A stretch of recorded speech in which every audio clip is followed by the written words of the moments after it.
The Country Doctor by Honore de Balzac, translated by Catherine Prescott Wormley. The Peasant Story of Napoleon.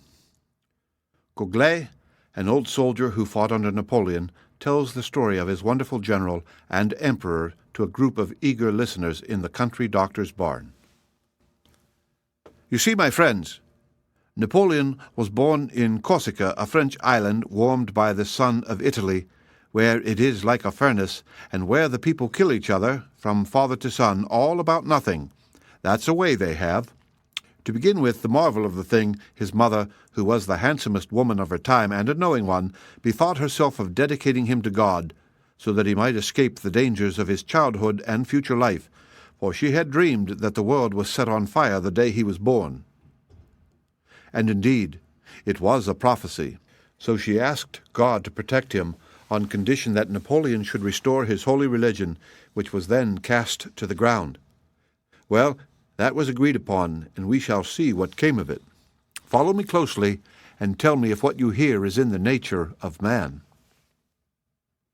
Sure and certain it is that none but a man who conceived the idea of making a compact with God could have passed unhurt through the enemy's lines, through cannonballs and discharges of grape-shot that swept the rest of us off like flies, and always respected his head.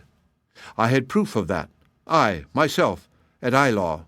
I see him now as he rode up a height, took his field glasses, looked at the battle, and said, "All goes well."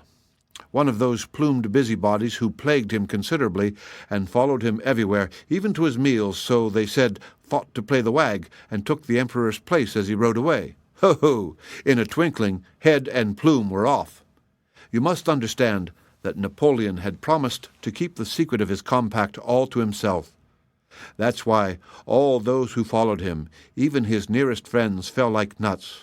Duroc, Bessières, Launay, all strong as steel bars, though he could bend them as he pleased.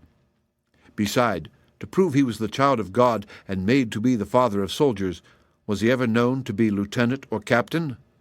No, commander-in-chief from the start.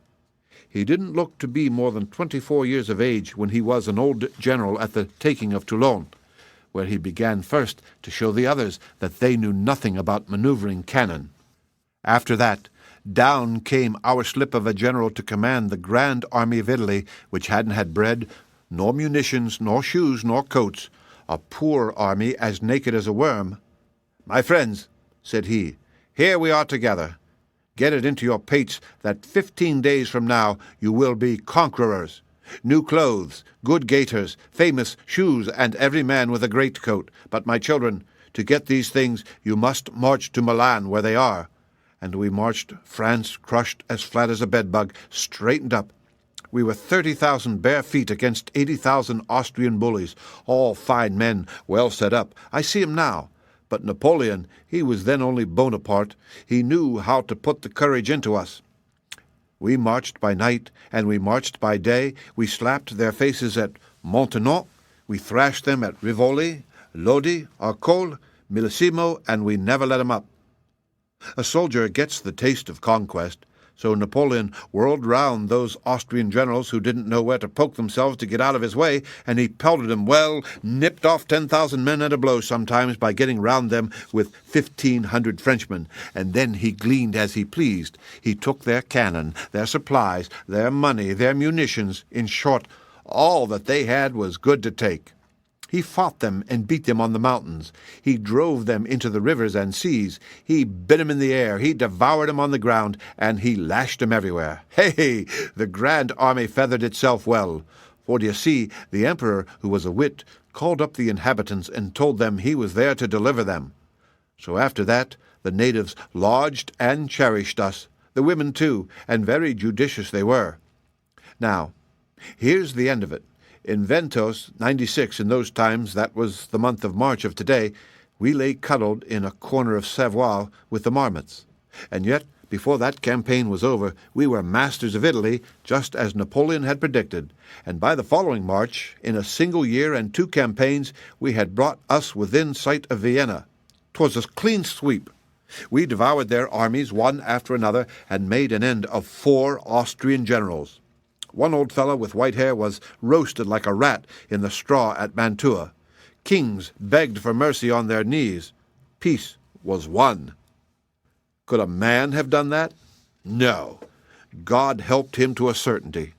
He divided himself up like the loaves in the gospel, commanded the battle by day, planned it by night, going and coming, for the sentinel saw him, never eating, never sleeping.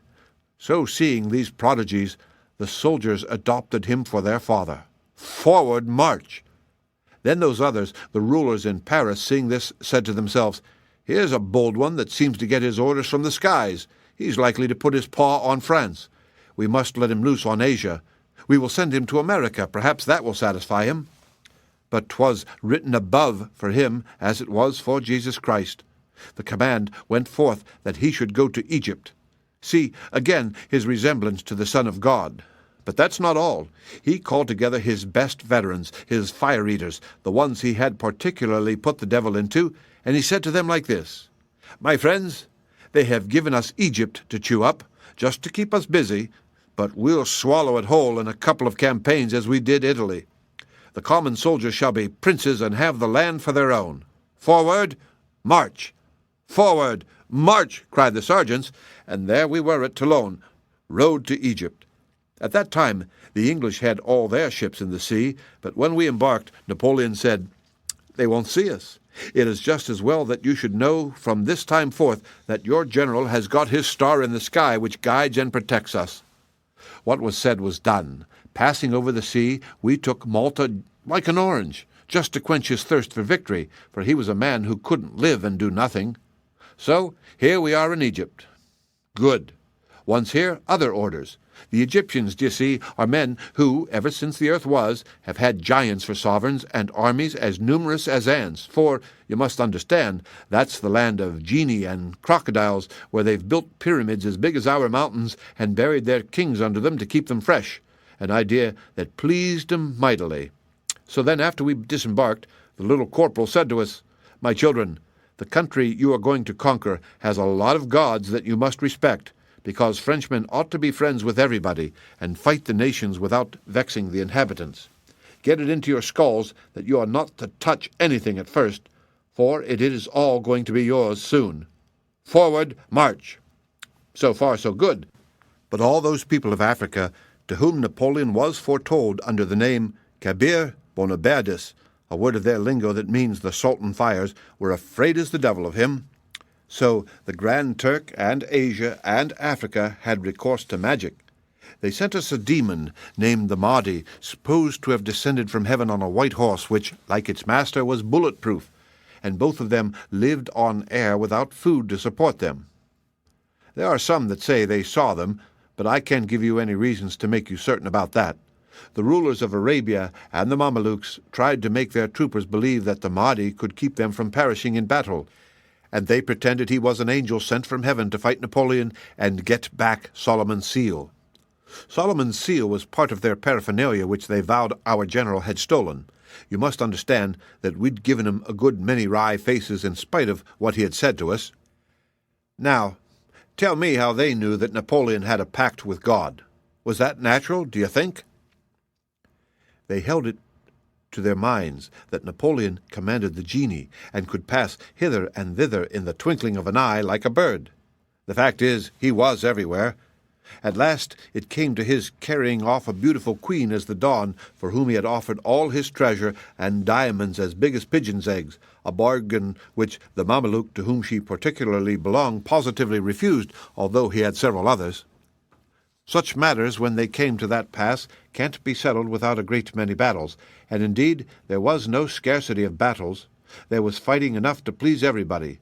We were in line at Alexandria, at Giza, and before the pyramids. We marched in the sun and through the sand, where some, who had the dazzles, saw water that they couldn't drink, and shade where their flesh was roasted.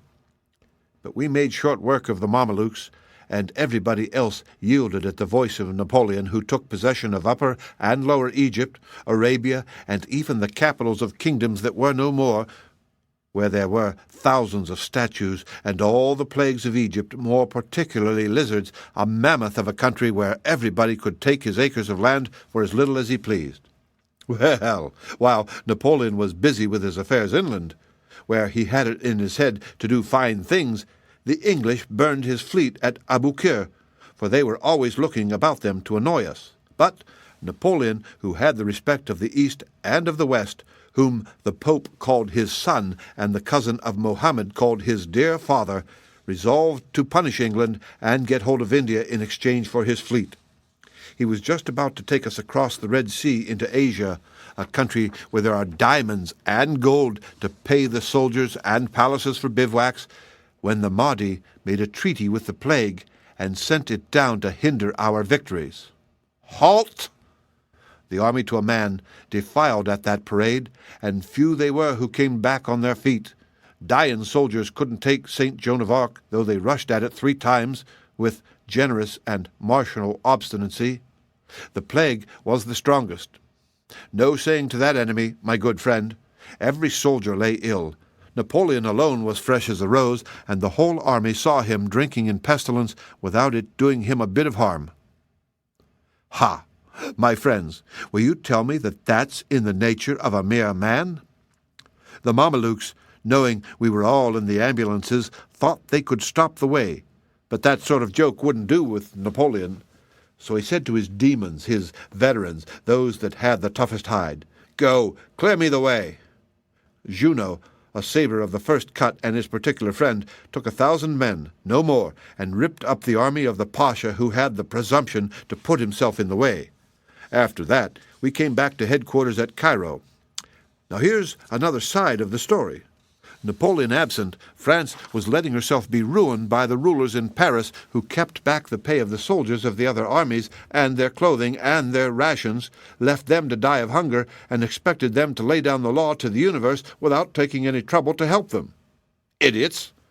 Who amused themselves by chattering instead of putting their own hands in the dough. Well, that's how it happened that our armies were beaten and the frontiers of France were encroached upon. The man was nor there. Now observe, I say man, because that's what they called him, but 'twas nonsense, for he had a star and all its belongings. It was we who were only men. He taught history to France after his famous battle of Abukir, where, without losing more than 300 men, and with a single division, he vanquished the grand army of the Turk, 75,000 strong, and hustled more than half of it into the sea. Hurrah! That was his last thunderclap in Egypt. He said to himself, seeing the way things were going in Paris, "I am the savior of France. I know it, and I must go." But understand me, the army didn't know he was going, or they'd have kept him by force and made him emperor of the East. So now we were sad, for he was gone who was all our joy.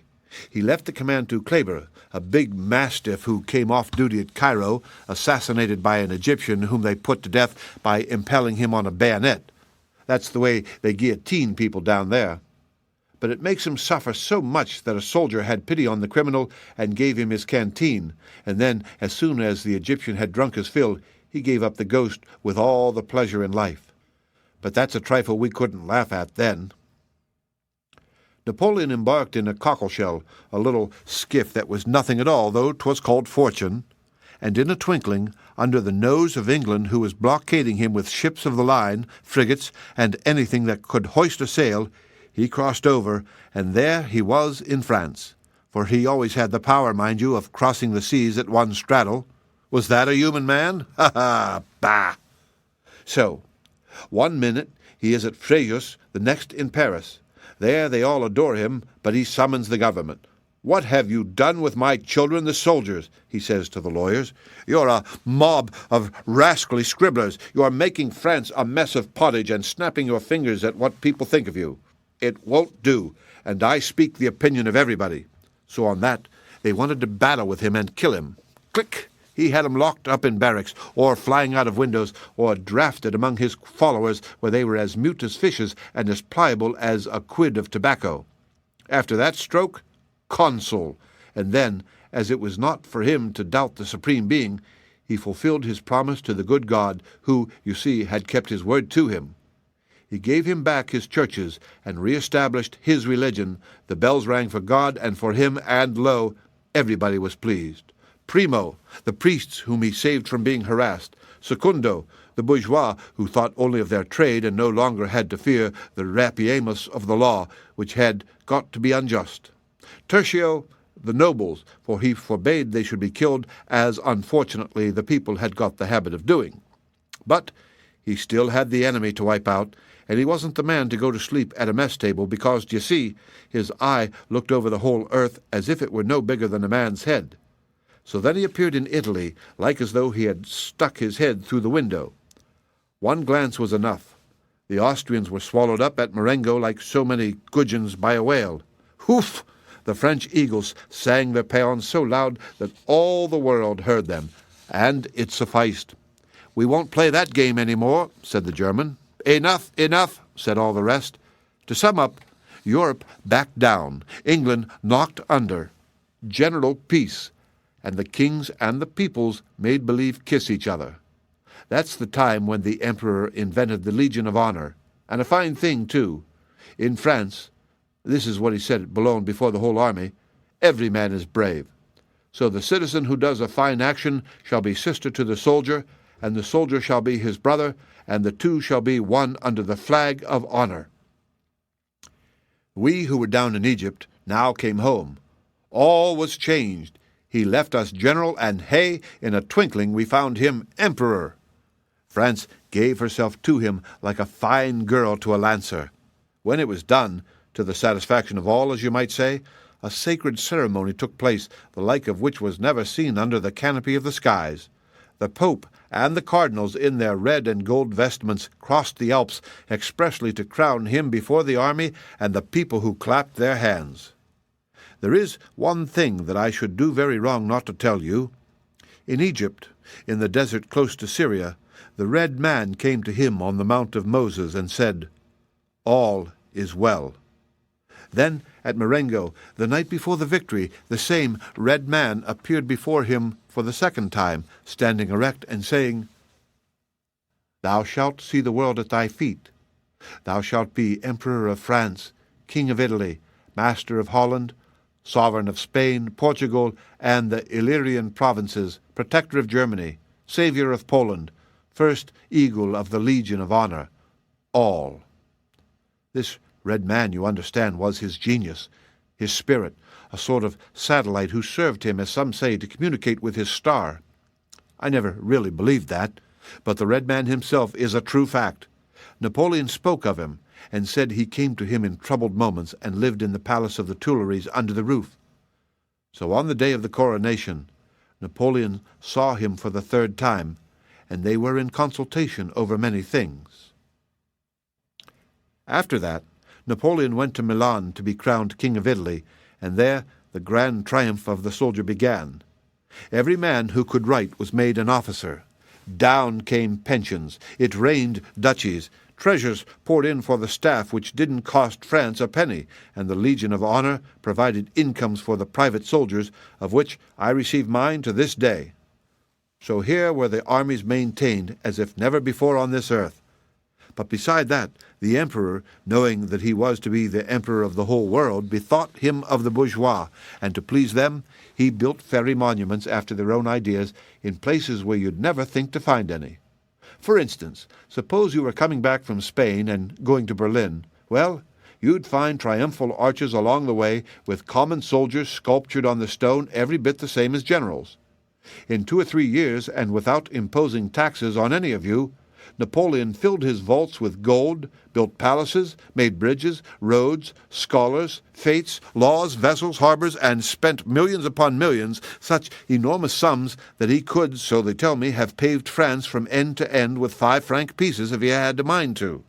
Now, when he sat at ease on his throne and was master of all, so that Europe waited his permission to do his bidding, he remembered his 4 brothers and his 3 sisters, and he said to us, as it might be in conversation in an order of the day, "My children, is it right that the blood relations of your emperor should be begging their bread? No, I wish to see them in splendor like myself. It becomes therefore absolutely necessary to conquer a kingdom for each of them, to the end that Frenchmen may be masters over all lands, that the soldiers of the guard shall make the whole earth tremble, that France may spit where she likes, and that all the nations shall say to her, as it is written on my copper coins, God protects you. Agreed, cried the army. We'll go fish for thy kingdoms with our bayonets. Ha ha! There was no backing down, don't you see? If he had taken it into his head to conquer the moon, we should have made ready, packed knapsacks, and clambered up. Happily, he didn't think of it. The kings of the countries who liked their comfortable thrones were naturally loath to budge, and had to have their ears pulled, so then, forward march! We did march. We got there, and the earth once more trembled to its center. Hey, the men and the shoes he used up in those days! The enemy dealt us such blows that none but the Grand Army could have borne the fatigue of it. But you are not ignorant that a Frenchman is born a philosopher and knows that a little sooner or a little later he has got to die. So we were ready to die without a word, for we like to see the Emperor doing that on the geographies.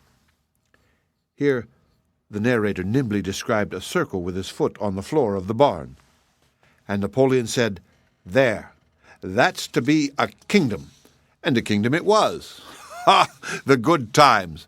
The colonels were generals, the generals marshals, and the marshals kings. There's one of them still on his throne to prove it to Europe, but he's a Gascon and a traitor to France for keeping that crown, and he doesn't blush for shame as he ought to do, because crowns, don't you see, are made of gold. I, who am speaking to you, I have seen in Paris 11 kings and a mob of princes surrounding Napoleon like the rays of the sun. You understand, of course, that every soldier had the chance to mount a throne, provided always he had the merit, so a corporal of the guard was a sight to be looked at as he walked along, for each man had his share in the victory, and 'twas plainly set forth in the bulletin. What victories they were!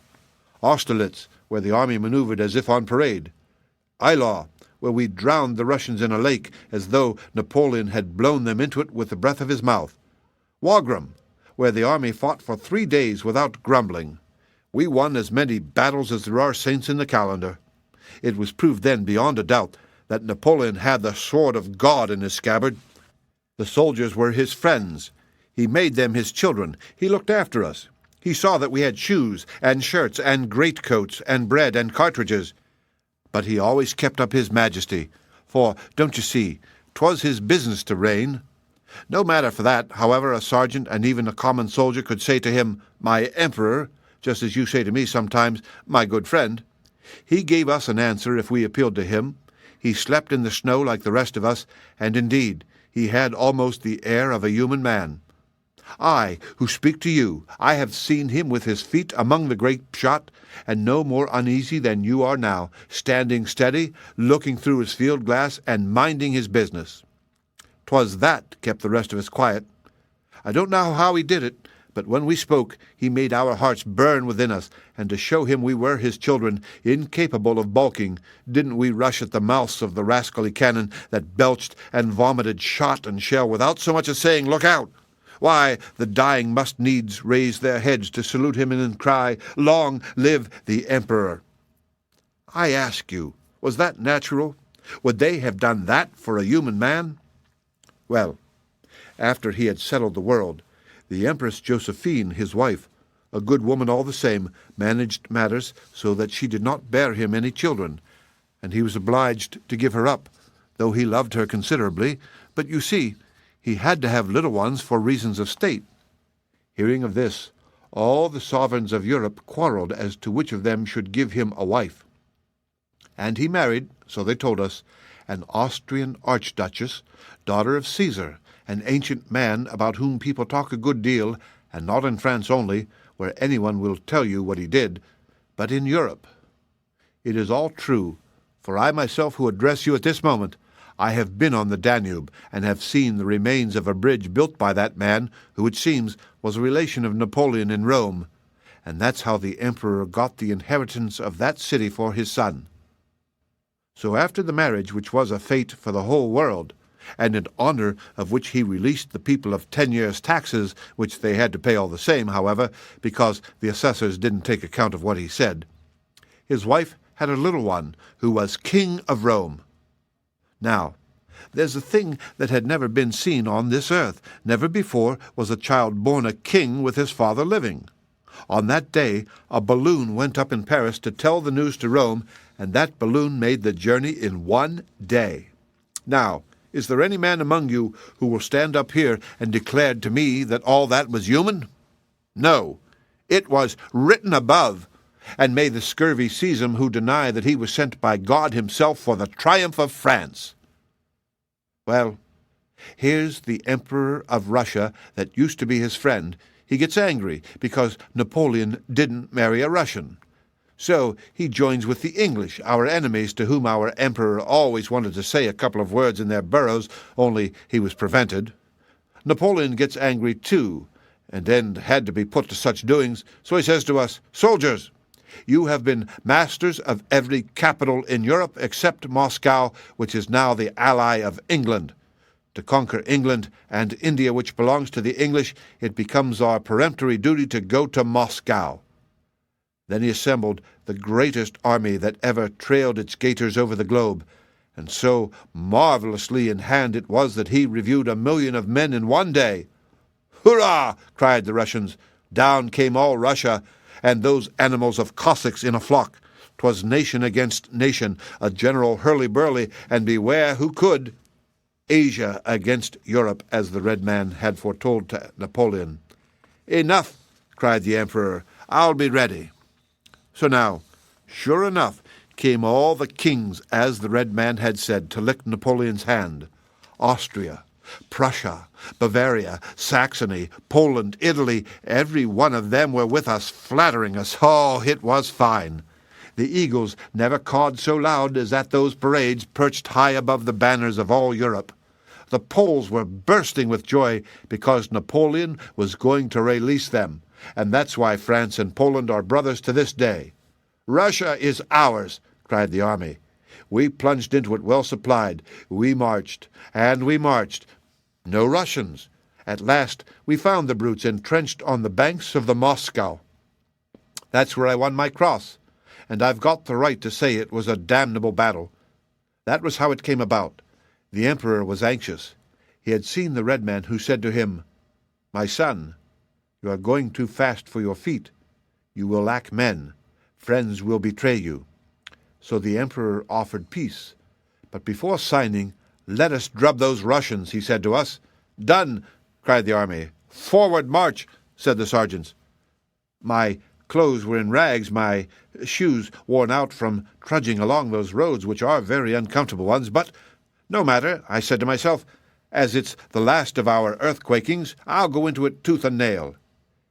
We were drawn up in line before the great ravine, front seats as 'twere. Signal given, and 700 pieces of artillery began a conversation that would bring the blood from your ears. Then, must do justice to one's enemies, the Russians let themselves be killed like Frenchmen. They wouldn't give way. We couldn't advance. "Forward!" someone cried. "Here comes the emperor." True enough, he passed at a gallop, waving his hand to let us know we must take the redoubt. He inspired us. On we ran. I was the first in the ravine. Ha, ha! My God, how the lieutenants fell, and the colonels, and the soldiers. No matter.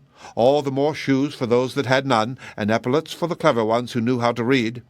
"Victory!" cried the whole line. "Victory!" And would you believe it? A thing never seen before. There lay 25,000 Frenchmen on the ground. 'Twas like mowing down a wheat field, only in place of the ears of wheat put the heads of men. We were sobered by this time, those who were left alive. The man rode up. We made the circle round him. Ha! He knew how to cajole his children. He could be amiable when he liked, and feed 'em with words when their stomachs were ravenous with the hunger of wolves. Flatterer! He distributed the crosses himself. He uncovered to the dead, and then he cried to us, "On to Moscow! To Moscow!" answered the army. We took Moscow. Would you believe it? The Russians burned their own city. 'Twas a haystack 6 miles square, and it blazed for 2 days. The buildings crashed like slates, and showers of melted iron and lead rained down upon us, which was naturally horrible. I may say to you plainly, it was like a flash of lightning on our disasters. The emperor said, "We have done enough. My soldiers shall rest here." So we rested a while, just to get the breath into our bodies and the flesh on our bones, for we were really tired. We took possession of the golden cross that was on the Kremlin, and every soldier brought away with him a small fortune. But out there, the winter sets in a month earlier, a thing those fools of science didn't properly explain. So coming back, the cold nipped us. No longer an army, do you hear me? No longer any generals, no longer any sergeants even. 'Twas the reign of wretchedness and hunger, a reign of equality at last. No one thought of anything but to see France once more. No one stooped to pick up his gun or his money if he dropped them. Each man followed his nose and went as he pleased without caring for glory. The weather was so bad the emperor couldn't see his star. There was something between him and the skies. Poor man, it made him ill to see his eagles flying away from victory. Ah! 'Twas a mortal blow, you may believe me. Well, we got to the Beresina. My friends, I can affirm to you by all that is most sacred by my honor, that since mankind came into the world, never was there seen such a fricassee of any army, guns, carriages, artillery wagons, in the midst of such snows, under such relentless skies. The muzzles of the muskets burned our hands if we touched them, the iron was so cold. It was there that the army was saved by the Pontiers, who were firm at their post, and there that Gondran, sole survivor of the men who were bold enough to go into the water and build the bridges by which the army crossed, that Gondran, here present, admirably conducted himself and saved us from the Russians, who, I must tell you, still respected the Grand Army, remembering its victories. And, he added, pointing to Gondran, who was gazing at him with the peculiar attention of a deaf man, Gondran is a finished soldier, a soldier who is honor itself, and he merits your highest esteem. I saw the emperor, he resumed, standing by the bridge, motionless, not feeling the cold. Was that human? He looked at the destruction of his treasure, his friends, his old Egyptians. Pah! All that passed him, women, army wagons, artillery, all were shattered, destroyed, ruined. The bravest carried the eagles, for the eagles, d'ye see, were France, the nation, all of you. They were the civil and the military honor that must be kept pure. Could their heads be lowered because of the cold? It was only near the emperor that we warmed ourselves, because when he was in danger we ran, frozen as we were, we who wouldn't have stretched a hand to save a friend. They told us he wept at night over his poor family of soldiers. Ah! None but he and Frenchmen could have got themselves out of that business. We did get out, but with losses. Great losses, as I tell you. The Allies captured our provisions. Men began to betray him, as the Red Man predicted. Those chatterers in Paris, who had held their tongues after the Imperial Guard was formed, now thought he was dead. So they hoodwinked the prefect of police and hatched a conspiracy to overthrow the Empire. He heard of it. It worried him. He left us saying, "Adieu, my children. Guard the outposts. I shall return to you." Pah! Without him nothing went right. The generals lost their heads. The marshals talked nonsense and committed follies. But that was not surprising, for Napoleon, who was kind, had fed him on gold. They had got as fat as lard and wouldn't stir. Some stayed in camp when they ought to have been warming the backs of the enemy who was between us and France. But the emperor came back, and he brought recruits, famous recruits. He changed their backbone and made them dogs of war, fit to set their teeth into anything, and he brought a guard of honor, a fine body indeed, all bourgeois who melted away like butter on a gridiron. Well, spite of our stern baron, here's everything going against us, and yet the army did prodigies of valor. Then came battles on the mountains, nations against nations, Dresden, Lietzen, Bautzen. Remember these days, all of you, for 'twas then that Frenchmen were so particularly heroic that a good grenadier only lasted 6 months. We triumphed always, yet there were those English in our rear, rousing revolts against us with their lies. No matter, we cut our way home through the whole pack of the nations. Wherever the emperor showed himself, we followed him. For if by sea or land he gave us the word "Go," we went.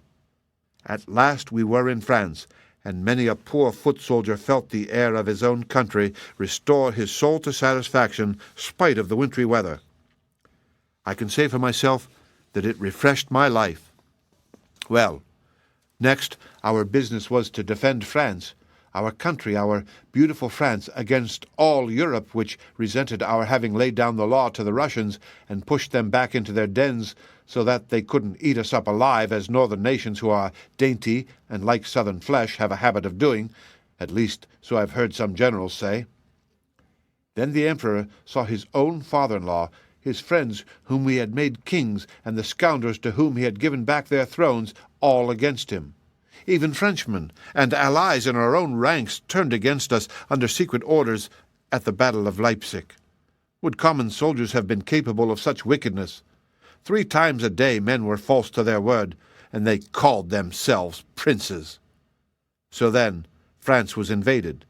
Wherever the emperor showed his lion face, the enemy retreated, and he did more prodigies in defending France than ever he had done in conquering Italy, the East, Spain, Europe, and Russia. He meant to bury every invader under the sod and teach him to respect the soil of France. So he let them get to Paris, that he might swallow them at a mouthful, and rise to the height of his genius in a battle greater than all the rest, a mother battle, as 'twere. But there, the Parisians were afraid for their 2-penny skins and their trumpery shops. They opened the gates. Then the regocides began, and happiness ended. The empress was fooled, and the white banner fluttered from the windows. The generals whom he had made his nearest friends abandoned him for the Bourbons, a set of people no one had heard tell of. The emperor bade us farewell at Fontainebleau.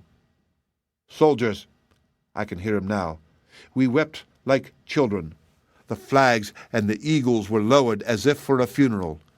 It was, I may well say it to you, it was the funeral of the empire. Her dapper armies were nothing now but skeletons. So he said to us, standing there on the portico of his palace, "My soldiers, we are vanquished by treachery, but we shall meet in heaven, the country of the brave. Defend my child whom I commit to you. Long live Napoleon II." He meant to die, that no man should look upon Napoleon vanquished. He took poison enough to have killed a regiment because, like Jesus Christ before his passion, he thought himself abandoned of God and his talisman. But the poison did not hurt him. See, again he found he was immortal. Sure of himself, knowing that he must ever be the emperor, he went for a while to an island to study out the nature of these others, whom, you may be sure, committed follies without end. Whilst he bided his time down there, the Chinese and the wild men on the coast of Africa and the Barbary States and others who are not at all accommodating know so well that he was more than man that they respected his tent, saying to touch it would be to offend God. Thus, do you see, when these others turned him from the doors of his own France, he still reigned over the whole world. Before long, he embarked in the same little cockle-shell of a boat he had had in Egypt, sailed round the beard of the English, set foot in France, and France acclaimed him. The sacred cuckoo flew from spire to spire. All France cried out with one voice, "Long live the Emperor!"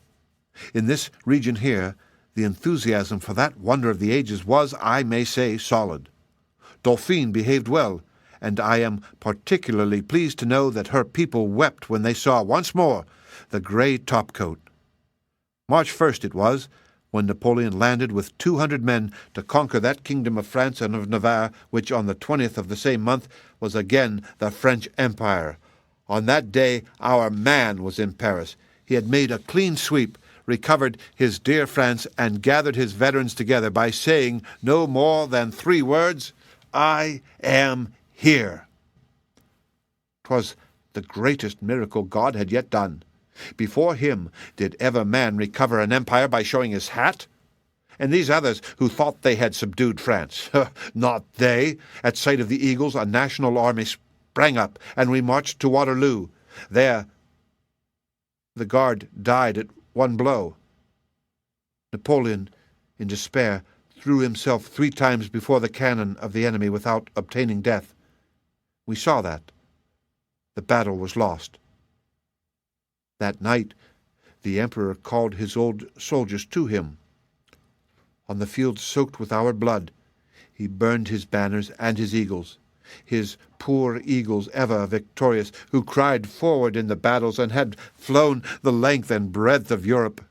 They were saved the infamy of belonging to the enemy. All the treasures of England couldn't get her a tail feather of them. No more eagles. The rest is well known.